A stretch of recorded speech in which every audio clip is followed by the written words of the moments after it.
What's going on, everybody? John and Will, Law of Polaris. With the preseason underway, I wanted to give you my personal rankings of the best 10 and the worst 10 of each position. This is how I see it on paper. Right now, I'm not looking at injuries, I'm not looking at suspensions, I'm not looking at holdouts. Unless the injury report specifically says out for the season, for all intents and purposes, we are assuming that these guys are playing all 16 games. All right, so for receivers, I'm looking at the 2 outside receivers, I'm looking at the slot receiver, and I'm looking at the tight end. Let's start with the bottom 10. 23rd in the league, Miami. Devontae Parker, Kenny Stills. I like them. This rookie, Gesicki, whatever, however you say his name, he could be amazing. So this is still a good unit, but on paper, the loss of Jarvis Landry, this drops them to the bottom 10. 24th, Jacksonville.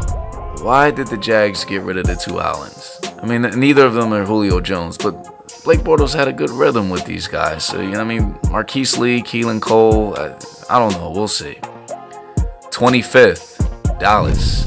I like Terrence Williams. I like Cole Beasley.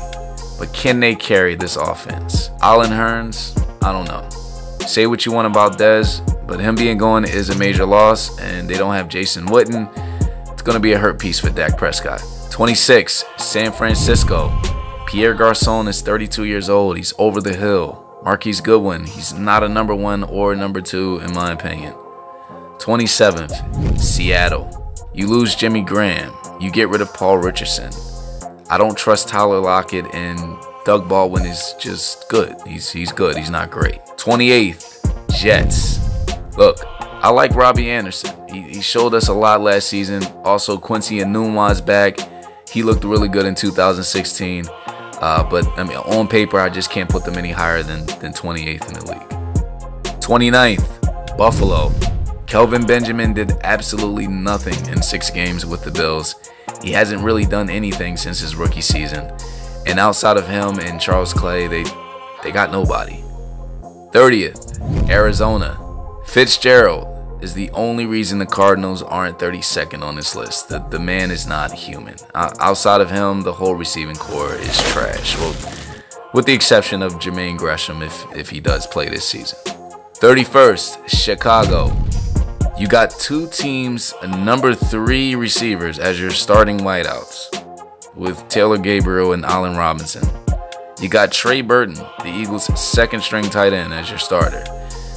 This is a recipe for disaster. And for the worst receiving core in the league, 32nd, give it up for Baltimore by far. Crabtree will be entering his 10th year. He's over the hill. Josh Brown is not going to have Carson Palmer throwing to him. Man, they better hope Hayden Hurst is the next Todd Heap. Before I move into the top 10 of the league, you know what to do if you haven't already. Subscribe, hit that bell, be notified whenever a new video comes out. Number 10 in the league, Tampa Bay. Mike Evans is a monster, highly underrated. Deshaun Jackson. Listen, this man could be MIA for 3 quarters, and then all of a sudden he's catching a 70-yard bomb down the field for a touchdown with nobody near him. And I love what they're doing with the 2 tight ends over there. If Jameis Winston can please be consistent, then this Tampa Bay offense could actually be higher than 10. Number 9, Pittsburgh. Antonio Brown, single best receiver in the league. But we are looking at the entire receiving core. Smith-Schuster was impressive last year. Let's see what he can do in year 2 with him and AB as a 1-2 wide receiver tandem. 8, Green Bay. Aaron Rodgers is back. They got Jimmy Graham. I like Adams and Cobb as much as I do any receiving tandem in this league, so long as they got Aaron Rodgers. Number 7, Detroit. Marvin Jones, Golden Tate, fire.